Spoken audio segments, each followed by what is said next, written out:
اللہ تعالیٰ نے پاکستان کو بے شمار نعمتیں عطا کی ہیں۔ بلند و بالا ہرے بھرے و سنگلاخ پہاڑ، ندیاں آبشاریں، صحرا و سرسبز میدان، دریا سمندر، کوہ ہمالیہ جیسا بلند ترین پہاڑی سلسلہ اور کیٹو جیسی عظیم چوٹیاں، کیلاش جیسی سرسبز وادیاں۔ ایک چھوٹے سے ملک میں اللہ تعالیٰ نے دنیا کی ہر رنگینی عنایت کی ہے۔ سیاحت کے لحاظ سے پاکستان دنیا کے ان چند ممالک میں سے ہے جہاں ایسے بے شمار علاقے ہیں جن کو دیکھ کر قدرت کی تخلیق سے پیار ہو جاتا ہے، مگر افسوس کہ جہاں دنیا کے بہت سے ممالک صرف سیاحت کے شعبے میں ترقی کر کے اپنی معیشت کو مضبوط کر چکے ہیں، وہاں بدقسمتی سے ماضی میں اس شعبے کی طرف کوئی خاطر خواہ توجہ نہیں دی گئی، سوائے کچھ علاقوں کے۔ بیشتر خوبصورت علاقے حکومت کی عدم توجہی کا شکار رہے ہیں۔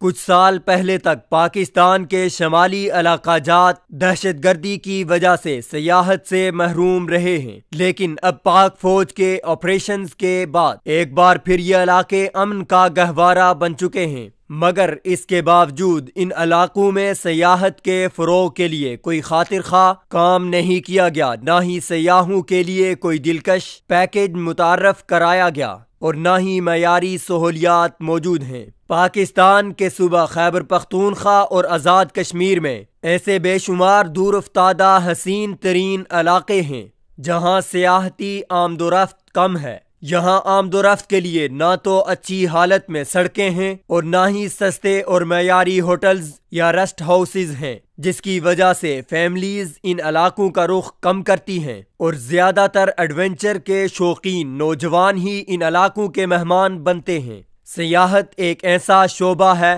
کہ جس کو اگر پوری توجہ اور خلوص کے ساتھ فروغ دیا جائے تو اس سے نہ صرف ملک کی معیشت میں بہتری آ سکتی ہے بلکہ مقامی لوگوں کی زندگیاں بھی بدل سکتی ہیں۔ غربت کا خاتمہ اور بے روزگاری سے نجات کے لیے یہ بہترین ذریعہ معاش ثابت ہو سکتا ہے۔ جب کسی علاقے میں سیاحوں کی آمد و رفت بڑھے گی تو وہاں کے مقامی لوگوں کے ذریعہ معاش میں اضافہ ہوگا۔ دوسرے شہروں اور ممالک سے آنے والے لوگوں سے مقامی لوگوں کا رابطہ نہ صرف ذہنی شعور اور مالی ترقی میں اضافہ کرے گا بلکہ یہ روابط پاکستان کی ایک متاثر کن تصویر بھی دنیا کے سامنے لائیں گے۔ گو کہ کچھ سال سے اندرون ملک میں نجی سیاحتی ٹورز کا رجحان بہت بڑھ گیا ہے اور لوگ مختلف گروپس کے ساتھ ان علاقوں کی سیاحت کرتے ہیں، مگر ابھی بھی اس صنعت میں حکومت کی گہری توجہ کی ضرورت ہے۔ مثلاً علاقوں میں آمد و رفت کے لیے بہترین اور جہاں تک ممکن ہو کشادہ سڑکیں تعمیر کی جائیں تاکہ لوگ بلا خوف و خطر ان علاقوں کا رخ کریں اور حادثات کی شرح میں کمی واقع ہو۔ حکومتی سطح پر سستے اور معیاری ریسٹ ہاؤسز اور ہوٹلز تعمیر کیے جائیں، کھانے پینے کی اشیاء بھی معیاری ہوں اور نرخ بھی حکومتی کنٹرول میں ہوں، کیونکہ ایسی جگہوں پر عموماً کھانا پینا مہنگا ہوتا ہے۔ صفائی ستھرائی کا خاص خیال رکھا جائے، قدرتی خوبصورتی کو بحال رکھنے کی طرف توجہ دی جائے، حکومتی معیاری اور سستے ٹور پیکیج متعارف کرائے جو یقیناً سیاحت کے فروغ میں اضافے کا باعث بنیں گے۔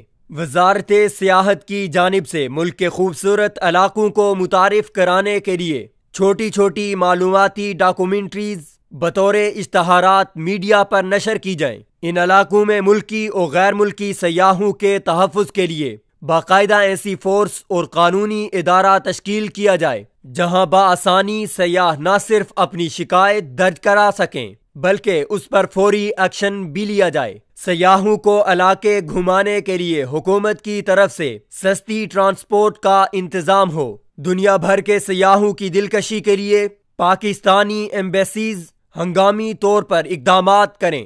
مختلف ممالک میں موجود پاکستانی ایمبیسیز پاکستان کو متعارف کرانے کے لیے وہاں میڈیا پر اشتہارات چلائیں، بروشرز اور کتابچے تقسیم کریں۔ اس طرح کے پروگرام منعقد کریں جس سے پاکستان کے مختلف علاقوں کی ثقافت لوگوں کی توجہ کا باعث بنے۔ پاکستان میں موجود خوبصورتی کو دنیا بھر میں متعارف کرانے اور سیاحوں کو ملک میں لانے کے لیے سستے اور اچھے حکومت کی جانب سے پیکیج متعارف کرائیں۔